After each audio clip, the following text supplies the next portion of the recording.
of a gyroscope. This dependency exists for basic parts on the miniature Mercury compass, has its exact counterpart on an actual compass, the Sperry Mark 14. The rotor is 10 inches in diameter, with nearly all of its 55 pounds concentrated in the rim. To turn it 6,000 times a minute, this rotor is not driven by an external force. It is actually the armature of a three-phase induction motor. The rotor bars and laminations are mounted on the inside of the rim, and the field windings are bolted to the interior of the rotor case. The rotor axle revolves in ball bearings which fit into the bearing housings of the case. As a unit, the rotor and case constitute a complete electric motor which corresponds to the model gyroscope rotor with the inside ring. This horizontal ring represents the Mark 14 case.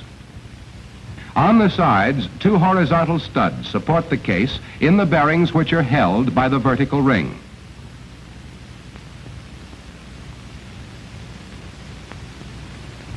The rotor and case are located inside the vertical ring, just as in the model. Then the C-frame holds this assembly on the model, while on the Mark 14, the corresponding assembly is supported by a wire composed of 18 separate strands. This is the basic component of the gyrocompass, and the first of our 5 major assemblies. Known as the sensitive element, it is simply a gyroscope rotor mounted so that it has the same necessary 3 degrees of freedom that are apparent in the model gyroscope. First, let's consider the spinning axis.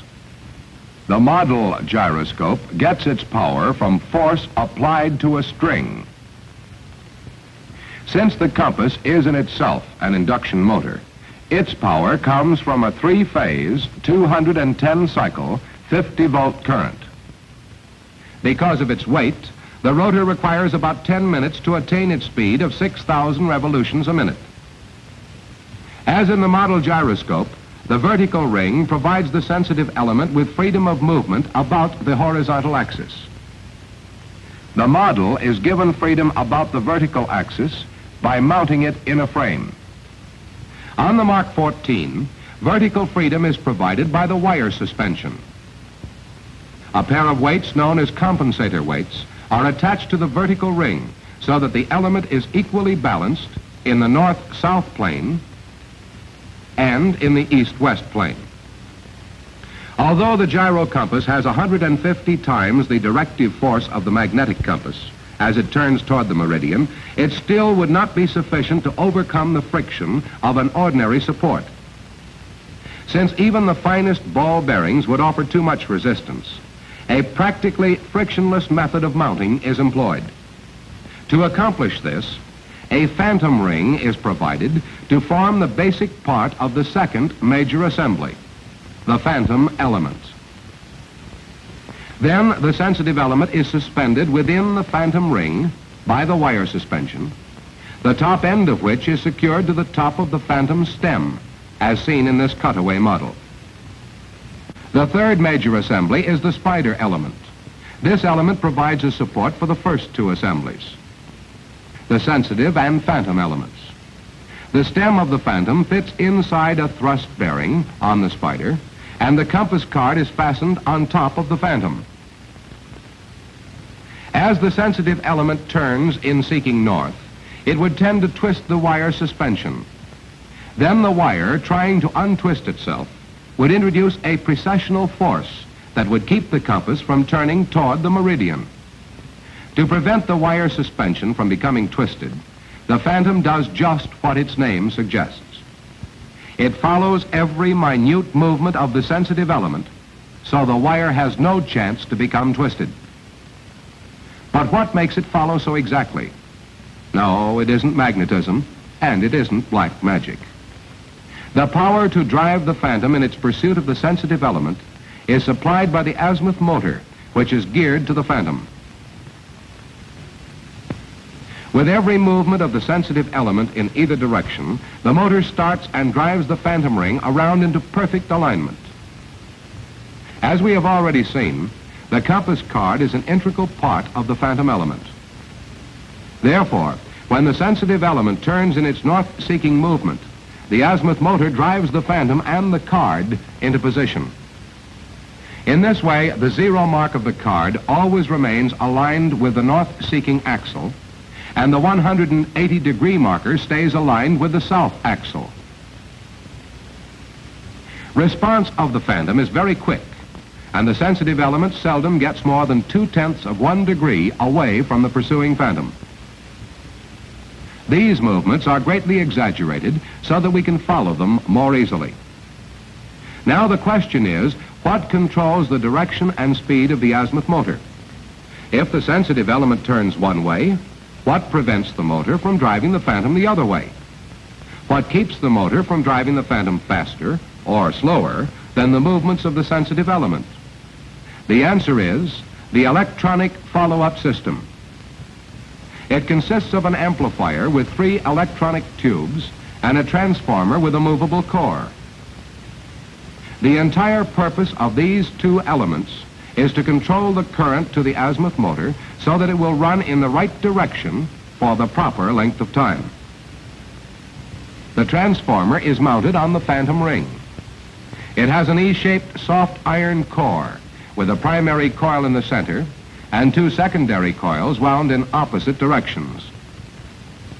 The movable core, known as the armature, is nothing more than a bar of soft iron. It is fastened to the east side of the sensitive element. Now when the sensitive element is again back in its place inside the phantom ring, we can see how the transformer is fastened to the phantom ring and the armature is attached to the sensitive element, so that the 2 parts are positioned opposite each other. They are very close together, with one side detached so that it can move across the face of the transformer when the sensitive element moves. This movement of the armature transmits electrical impulses to operate the second part of the follow-up system, the amplifier. The amplifier, in turn, controls the power which operates the azimuth motor, its speed and direction. Since the armature is fastened to the sensitive element, it is really the sensitive element that controls the azimuth motor. Now let's trace the chain of events that take place in this follow-up system. Suppose the compass has been started off the meridian. The sensitive element is turning toward true north. It carries the armature along with it, offsetting the armature in relation to the transformer. This produces a signal which is amplified to control the current sent to turn the azimuth motor. The motor drives the azimuth gear, which is fastened solidly to the phantom element. This causes the phantom to follow every movement of the sensitive element. This, then, is the operation of the follow-up system. Because the phantom is constantly following the sensitive element in either direction, the wire suspension cannot become twisted. Therefore, the sensitive element is free to turn in its north-seeking movement, unrestrained in this almost frictionless support, while the azimuth motor keeps the phantom in exact alignment and the zero mark of the card right on the north axle. To complete the compass, there are 2 more major assemblies. The mercury ballistic, our 4th major assembly, has 2 pairs of mercury tanks, 1 pair on the east side and 1 pair on the west side. The tanks of each pair are connected by a tube of small diameter through which the mercury can freely flow as the ballistic is tilted about the horizontal studs. These studs fit into bearings on the phantom. At present, the ballistic is free to move about its axis, accomplishing nothing.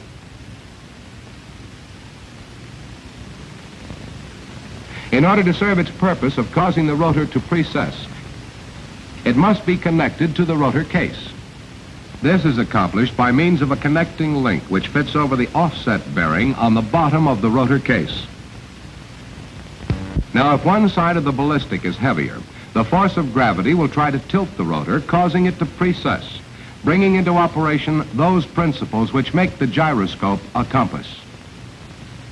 This is the complete master compass, ready to be installed in the binnacle, the 5th major assembly.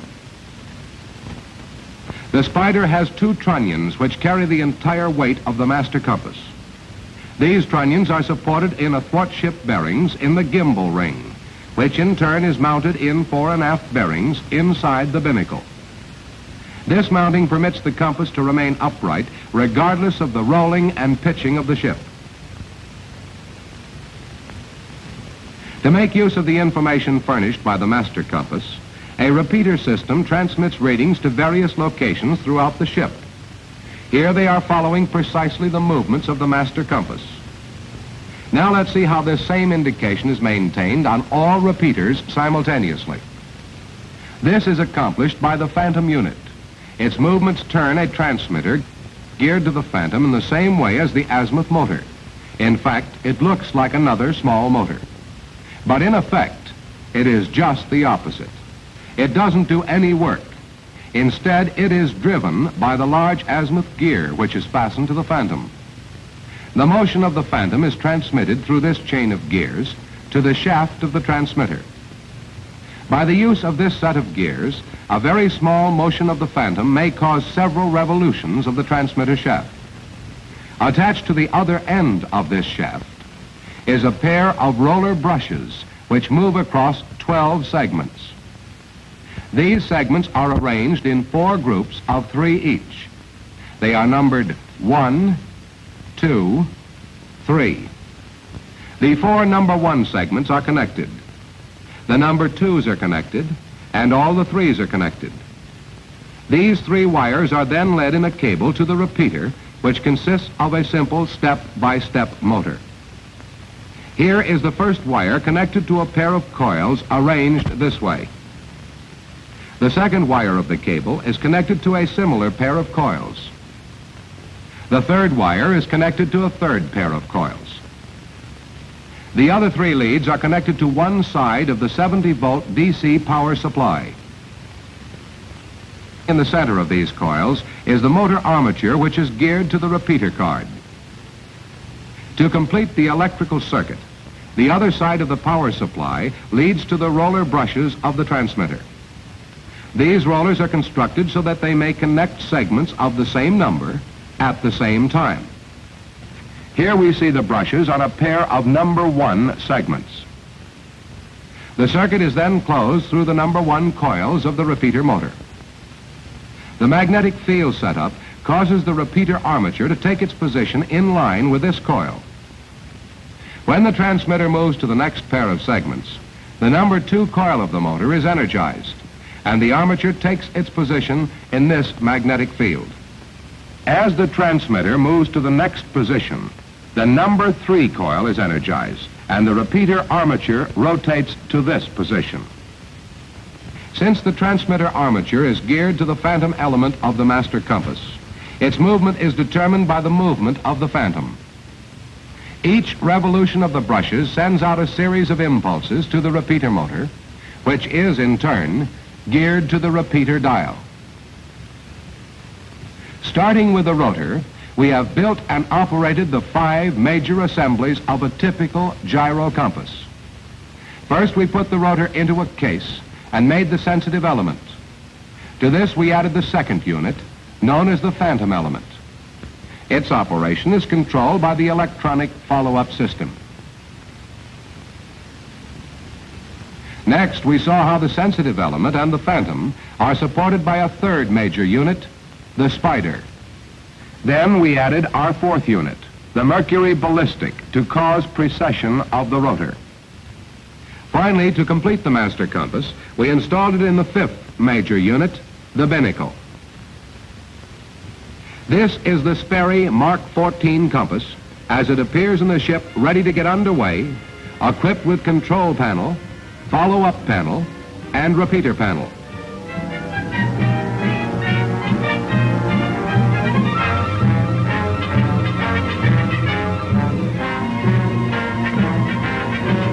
The compass has more than 10,000 parts that make up a precision unit, delicate as a watch, yet rugged enough to withstand the rolling, pitching, and yawing of a ship in the heaviest sea. The entire compass system is dependent upon this precision. Instrument, you must understand the principle of the gyroscope. It consists of a rotor, Mounted in a gimbal, the rotor can spin in one plane only.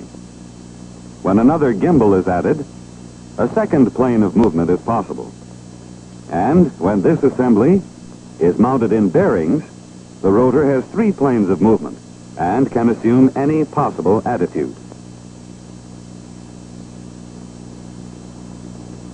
This is now a freely mounted gyroscope. A spinning gyro has 2 important properties: precession and rigidity in space. All of its practical applications are based on these 2 properties. As for rigidity in space, the spinning rotor remains in its original attitude, while the gimbals and base move around it. In other words, the gyro maintains its axis in relation to space and not to the surface of the Earth. If a gyro moves around the Earth, its axis is vertical to the Earth's surface here, at an angle here, and horizontal here. The gyro will resist any force that attempts to change its plane of rotation. This leads to the principle of precession. When a downward force is applied here, the gyro moves, but not in the direction of the applied force. Instead, it moves at right angles to the applied force. This action is known as precession. If an upward force is applied at the same place, the gyro again precesses at right angles, but in the opposite direction. The explanation is simple. The rotor is spinning in this direction. When the force is applied, the gyro precesses in a direction to align the direction of rotation with the direction of the applied force. The rate of precession is in direct proportion to the applied force. Small force, slow precession. Greater force, faster precession. If enough force is applied, the gyro precesses a full 90 degrees. However, at or near 90 degrees, it will tumble and go out of control. This disadvantage must be overcome in gyro instruments. Another disadvantage comes from the gyro's tendency to drift away from its original attitude. There are 2 types of drift. One is mechanical, due to friction in the bearings. This is actually a form of precession. The other type, known as apparent drift, relates to rigidity in space. Once again, consider this condition. The gyro maintains its attitude while the Earth turns under it. Every 6 hours, the gyro drifts through 90 degrees in relation to the Earth's surface. In order for the gyro instrument to be dependable, drift must be corrected continuously. There are several types of erection systems that correct for drift. The principle back of all these systems is based on 3 steps. The direction and degree of drift are measured by electrical or mechanical sensing elements. These elements then control the application of a proper force to the gyro, and it precesses back to its normal attitude. All gyros in this film are actually the rotors of electric motors. However, for simplicity, we will represent them like this, this, and this. We will start with the turn and slip indicator. It is really 2 instruments, each of which provides the pilot with information during a turn. This needle shows how much the aircraft is turning. This ball shows the kind of turn the aircraft is making. We will examine the turn needle first. It is actuated by a gyro, which is mounted in only 1 gimbal and in bearings that are secured to the case. The gyro can turn about the fore and aft axis, but not about the vertical axis. A spring restrains any movement of the gyro from its normal attitude. The gyro is linked to the turn needle like this. We will see how the property of precession is used to indicate the aircraft's rate of turn. When the aircraft turns to the right, forces are applied at the gyro bearings here and here. The rotor is spinning in this direction, so the forces cause it to precess in this direction. The linkage moves the needle in the direction of the turn. When the force of precession equals the spring tension, the needle indicates the rate of turn, as well as the direction. When the aircraft levels off, the spring erects the gyro to its normal attitude, and the needle returns to zero. A dampening piston and cylinder are linked to the gyro to steady any precession and prevent hunting by the needle. The ball is independent of the gyro. It is free to move back and forth in a curved tube. During straight and level flight, the force of gravity holds the ball in the center of the tube, and the aircraft is in balanced flight. During a turn, two additional forces affect the ball: horizontal lift and centrifugal force. When these two forces are equal, the aircraft is in a balanced turn, and the ball remains in the center of the tube. When the centrifugal force exceeds the horizontal lift, the aircraft skids, and the ball rolls toward the outside of the turn. When the horizontal lift exceeds the centrifugal force, the aircraft slips, and the ball rolls toward the inside of the turn. We will examine two attitude indicators, the H6 horizon indicator and the vertical gyro indicator. Each instrument continuously indicates the roll and pitch attitudes of the aircraft in relation to the actual horizon, and each obtains this information from a freely mounted gyro. The axis of the rotor is vertical and, due to the property of rigidity, will remain in this position as the aircraft assumes any attitude. Therefore, the gyro establishes a vertical reference from which roll and pitch deviations of the aircraft can be measured. It is unnecessary to cage the gyro in either instrument during any maneuvers. We will start with this one. This miniature plane represents the aircraft, and this bar represents the horizon. The horizon bar is mechanically linked to a gyro mounted in the case. The two supporting arms are connected to pivots at the rear of the outer gimbal and by pins to the inner gimbal. When the aircraft climbs, the gyro remains erect, while the aircraft and case move around it.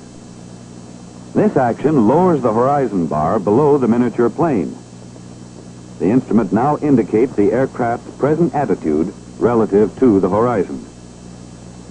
At plus or minus 27 degrees of pitch, the horizon bar reaches mechanical stops and ceases to give any further indication of pitch up or down. Some models of this instrument have a scale to indicate pitch to 80 degrees plus or minus. In addition to the horizon bar, this pointer is secured to the outer gimbal of the gyro. It is used with these fixed markings on the case to indicate the degree of roll. When the aircraft rolls, the gyro remains erect and holds the pointer in this position, while the horizon markings roll around it. The degree of roll can be read here.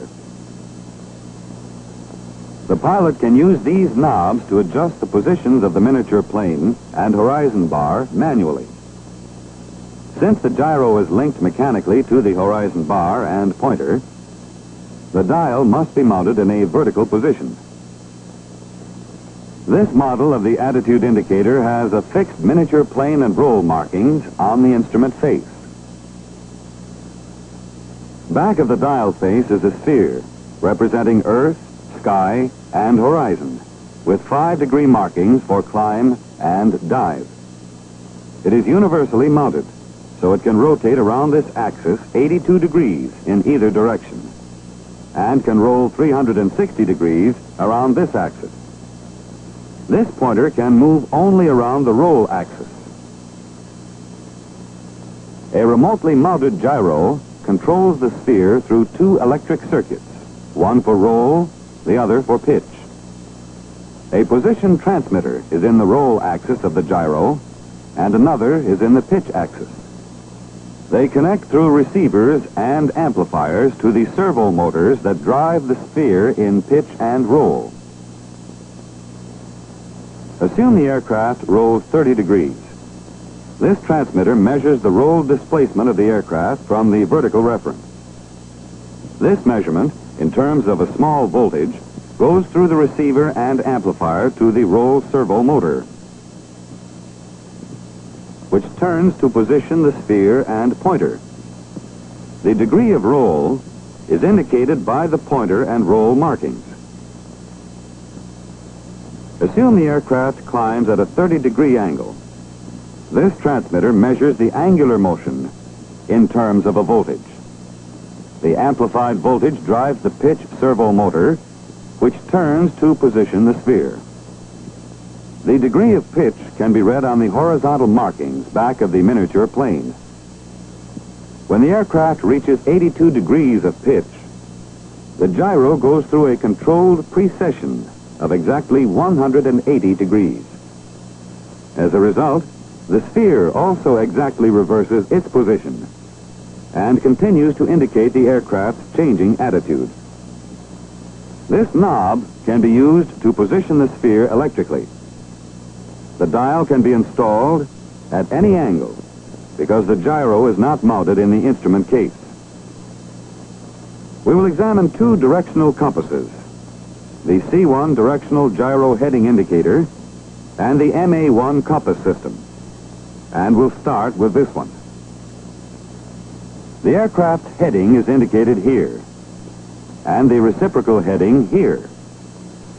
To obtain this information, the instrument uses a freely mounted gyro. Due to its property of rigidity, the spin axis of the gyro will hold its attitude as the aircraft and instrument case turn about it. Secured to the outer gimbal is a gear. Its teeth mesh with the teeth of another gear, to which the compass card is attached. Before it can indicate correct headings, the compass card must be set to the heading of the aircraft, as indicated by the magnetic compass. The push-to-cage knob is used to make the setting, after which the gyro controls the compass card. Assume the aircraft makes a 90-degree turn. The instrument case turns around the gyro and lower gear. As a result, the vertical gear makes a quarter turn as it travels around the lower gear. So the compass card also makes a 90-degree turn. Any climb or descent will not affect the compass card unless the heading changes. However, if the pitch or roll of the aircraft exceeds 60 degrees, the gyro will tumble and may be damaged, and the instrument will give inaccurate readings. Therefore, when entering a maneuver that may exceed the limitations, the gyro must be caged. The instrument will be safe, but out of operation. When the maneuver has been completed, the magnetic compass heading must be set into the instrument again. In this instrument, apparent drift causes the compass card to drift away from its heading about 3 degrees every 15 minutes. And so, every 15 minutes, it must be reset to the magnetic compass heading. We have seen that a gyro is stable and accurate for short periods of time, but is subject to long-period drift. In contrast, a magnetic compass is accurate over long periods, but subject to short-period instability and oscillations. The magnetic compass is particularly accurate between 60 degrees north and south latitudes. But near either of the poles, the dip angle of the Earth's magnetic lines of force causes this compass to become unstable. The MA1 compass system combines these two instruments into one system that uses their advantages and eliminates their disadvantages. The magnetic compass, in the form of a flux valve, is mounted remotely in the tail or wingtip, away from the worst magnetic disturbances within the aircraft. The gyro is also mounted remotely from the indicator dial. The system is designed for two modes of operation. In the free gyro mode, the gyro alone controls the indicator dial. In the slaved mode, the magnetic compass controls the gyro. We will first examine the slaved mode of operation. We will represent the flux valve as a magnetic needle mounted on the rotor of a synchro transmitter. The needle will remain aligned with the Earth's magnetic field while the aircraft turns in any direction. The stator of the compass transmitter is connected electrically to the stator of a synchro control transformer. The gyro's outer gimbal is mounted on the rotor of this synchro. When the outer gimbal is properly oriented to the magnetic needle, there is zero output from the control transformer. But if the aircraft changes heading or the gyro drifts around the vertical axis, the outer gimbal is not properly oriented. The control transformer immediately sends an error signal through an amplifier to the torque motor mounted on the inner gimbal. The torque motor applies the proper torque to the inner gimbal, and the outer gimbal precesses to proper orientation with the magnetic needle, at which time the error signal is canceled. The magnetic needle may oscillate and send an oscillating signal to the gyro. However, the gyro's rigidity in space is such that it does not respond quickly to slight changes in the needle. Instead, it aligns itself with the average position of the needle. Mounted above the gyro is a synchro transmitter, which continuously measures the deviation of the gyro case from the outer gimbal. It transmits this information to the indicator dial, where another synchro positions the compass card to indicate the aircraft's heading. Thus, in the slaved mode of operation, the gyro is a drift-free, stable indicator of magnetic direction. In the free gyro mode, the flux valve is disconnected from the gyro. When the gyro is oriented properly, it tends to hold that orientation. However, it is subject to apparent drift, which increases as the gyro approaches one of the poles. Apparent drift is corrected automatically by latitude compensation circuit. The aircraft's latitude is set manually into the system and changed whenever necessary. This sends an appropriate and constant voltage to this torque motor. The motor applies a constant torque to the inner gimbal. As a result, the outer gimbal precesses constantly at a given rate to offset the apparent drift, and the gyro sends accurate directional information to the indicator dial. Electric gyroscopic instruments are dependable at the low atmospheric pressures and temperatures in which modern high-performance aircraft must operate.